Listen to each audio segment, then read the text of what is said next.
Today I've come to National Trust Hatfield Forest to show you the cheapest Sigma art lens you can get your hands on. And just my luck, it started sleeting as soon as I got here. I swear whenever I go anywhere it starts raining as soon as I turn up.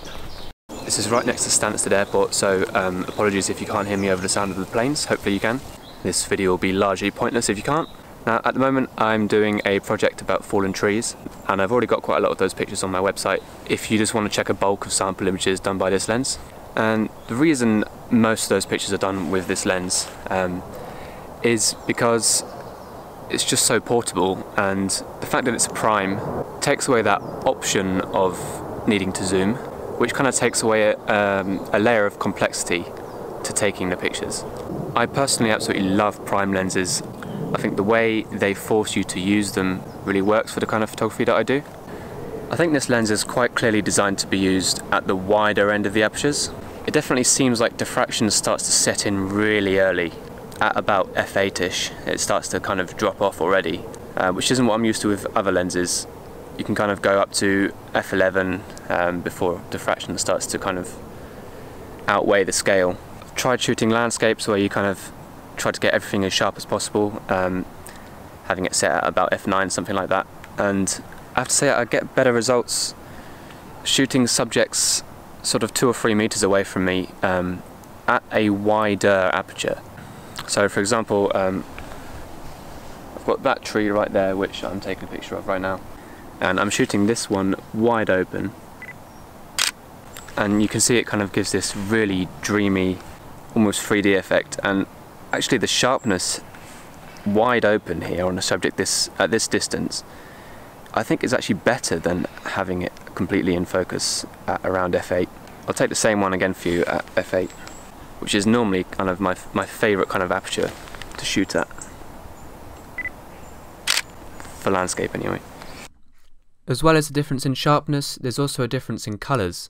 Wide open there's a purple tint, and as you go smaller in the apertures you get more yellowy tones, warmer tones. However, shooting wide open doesn't really mean that you lose any contrast. I think we should possibly address the elephant in the room here. Why would you want this lens when Sigma also have in the art range an 18 to 35mm, which is really good, and also a 35mm prime, and also a 40mm prime.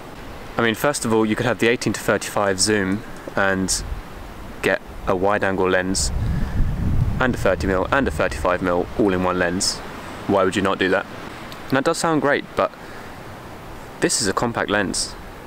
It's really discreet, really subtle, and you don't have to worry as much about composition because you don't have that added element of having to zoom. And 30mm is a bit of an odd focal length.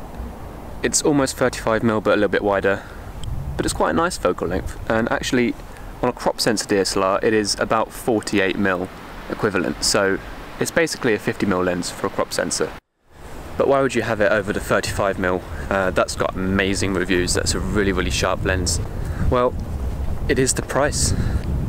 Also the 35mm is a lot larger, it's heavier and a lot longer, it's a lot less subtle. I guess this could be applied to street photography with that slightly wider focal length.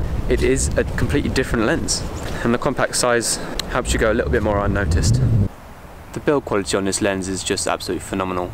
The focus ring is so smooth, as is the finish on the metal. Speaking of which, the lens is mostly made of metal. It feels really quite heavy in the hand. Not a bad thing, like a nice heavy, like a this feels expensive kind of heavy. I do find myself having difficulties getting the image sharp with this lens. You can get it really nice, but I feel like it sometimes back focuses or forward focuses, one or the other. And I know you can get the USB dock with it to connect it to the computer and change all the focus settings, but that's really, it can get really quite complicated. And I don't know, I feel like, because I bought this used, and I feel like someone might have messed around with the focus settings on it and then sold it to me, and now I don't have the USB dock. That's just a theory of mine. It kind of peaks at about f4.5, I find. That's like the ultimate sharp point. Otherwise, image quality is absolutely outstanding. In terms of aberrations and stuff, I just don't really come across them with this lens. It is really nice. The bokeh is smoother than your granddad teaching you his old chat-up lines. And lens flare, well, it tends to kind of smooth it out and spread it across the whole image, as opposed to getting single circles and lines going across the image and stuff like that, which I think is really quite nice. This kind of lens flare would be really good for dreamy wedding portraits. Speaking of which, this lens is probably better suited to portraits than landscapes. So guys, I'm going to play you a small slideshow of images I shot today with this lens as I do the outro. I just want to say that not a single one of these photographs have been modified in any way, shape or form. They are straight out the camera. My video editor can read RAW files, so I literally just slapped them straight into this video. They were taken in a standard picture profile.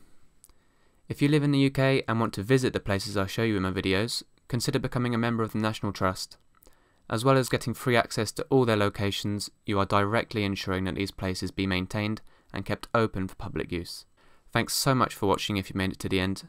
If you'd like to see more of what I do, please feel free to have a look through my portfolio, link in description.